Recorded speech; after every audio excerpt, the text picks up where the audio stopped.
இந்த சாரை வீடு விட்டு போகக்கூடாது. இந்த சார் தான் எங்களுக்கு நல்லா சொல்லி கொடுத்தாங்க. இந்த சார் நாங்கள் நாலாவது காரணமே இந்த சார் தான். இவங்க எல்லாருமே இங்கிலீஷை சொல்லி கொடுத்தவங்க. நம்ம இந்த சாரை விட்டு நாங்கள் பிரியவே மாட்டோம். இந்த சார் ஊரை விட்டே போகக்கூடாது. எங்கள் சார் தான் எங்களுக்கு வேணும். எங்களுக்கு இந்த சார் விட்டு எங்களுக்கு யாரும் வேணும். இந்த ஊருக்கு இந்த சார் தான் நல்லா சொல்லி கொடுப்பாங்க.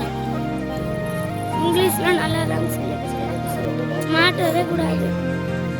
இந்த ஊரை விட்டு எங்கேயும் போகக்கூடாது. 18 வருஷமா இந்த ஸ்கூல்ல டீச்சரா வேலை பண்றாரு. அந்த ஆசிரியர் தாங்க எங்களுக்கு வேணும்.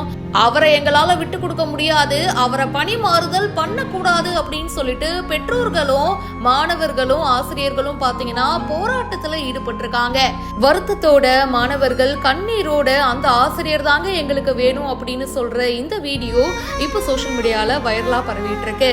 நம்மளாம் ஸ்கூல் படிக்கும்போது நம்ம எல்லாருக்குமே ஒரு ஃபேவரட்டான டீச்சர் இருப்பாங்க. அந்த டீச்சர் அந்த ஸ்கூலை விட்டு போகிறாங்க, இல்லை அவங்களுக்கு வேற எங்கேயோ வேலை கிடைச்சி போகிறாங்கன்னா நம்ம ரொம்பவே ஃபீல் பண்ணுவோம். அப்படிதாங்க இவங்களும் ஃபீல் பண்ணியிருக்காங்க. சார் கண்டிப்பாக எங்களுக்கு இந்த சார் வேணும். எங்கள் பிள்ளைங்களோட எதிர்காலம் கண்டிப்பாக இந்த சார் இருந்தால் தான் நல்லா இருக்கும்னு நினைக்கிறோம். சார் ட்ரான்ஸ்ஃபர் எங்களுக்கே தெரியாமல் வாங்கிட்டாங்க. ஆனால் ட்ரான்ஸ்ஃபரை கேன்சல் பண்ணுங்கள். கண்டிப்பாக எங்களுக்கு இந்த சார் வேணும். 17 வருஷம் முடிச்சுட்டாங்க சார். இப்போ 18 வருஷம் ஸ்டார்ட் ஆயிடுச்சு சார். கண்டிப்பாக எங்களுக்கு இந்த சார் இருந்தால் தான் இந்த ஊர் மக்கள் நல்லா எதிர்பார்க்கலாம். கண்டிப்பாக எங்களுக்கு இந்த சார் வேணும். அதுக்கு என்ன முயற்சி அதை நீங்கள் தான் சார் எடுக்கணும். எங்கள் ட்ரான்ஸ்ஃபர் கேன்சல் பண்ணுங்கள். புதுக்கோட்டை மாவட்டம் அன்னவாசல் பக்கத்துல இருக்கிற காட்டுப்பட்டி அப்படின்ற கிராமத்துல ஊராட்சி ஒன்றிய தொடக்கப்பள்ளியில குடுமியான் மலையை சேர்ந்த சின்னக்கண்ணு அப்படின்றவரு ரொம்ப வருஷமா அங்க ஆசிரியரா இருக்காருங்க. கிட்டத்தட்ட 18 வருஷம். இப்போ ரீசெண்டா ஆசிரியர்களுக்கான பணி மாறுதல் கலந்தாய்வுல அவருக்கு சொக்கம்பட்டி அப்படின்ற கிராமத்துக்கு பணி மாறுதல் கிடைச்சிருக்கு.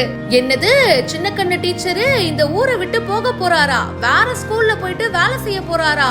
என்னங்க சொல்றீங்கன்னு இந்த விஷயத்தை கேள்விப்பட்டதும் அந்த கிராம மக்கள் பாத்தீங்கன்னா போராட்டத்துல ஈடுபட்டிருக்காங்க.